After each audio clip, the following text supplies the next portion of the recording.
Insurance काढायची गरज काय? मला काही लोक म्हणतात इन्शुरन्स काढणं म्हणजे निगेटिव्ह विचार आहे. अरे वा, मला शिकवतो छान.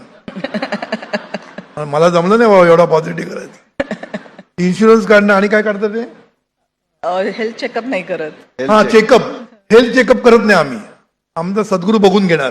सद्गुरूंनीच सांगितलंय काळजी घे, काळजी करू नको.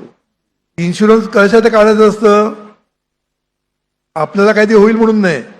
ही एक संस्था आहे ज्यांनी सगळ्या समाजाला उपयोग पडतो. आपला जो प्रीमियम आहे तो लोकांना उपयोगी पडेल. कोणाला जर झालं असेल त्याला मदत होते. त्यामुळे ही एक इन्शुरन्स कंपनी म्हणजे एक संस्था आहे, ती ज्याला प्रॉब्लेम आहे त्याला ती मदत करते. आपल्याला प्रॉब्लेम व्हायला पाहिजे नाही, त्याच्यासाठी इन्शुरन्स काढला पाहिजे नाही. तो पण बराच होणार. तुला जर झालं तर तुला त्रास होणार नाही, तुला इन्शुरन्सचा उपयोग पण होईल.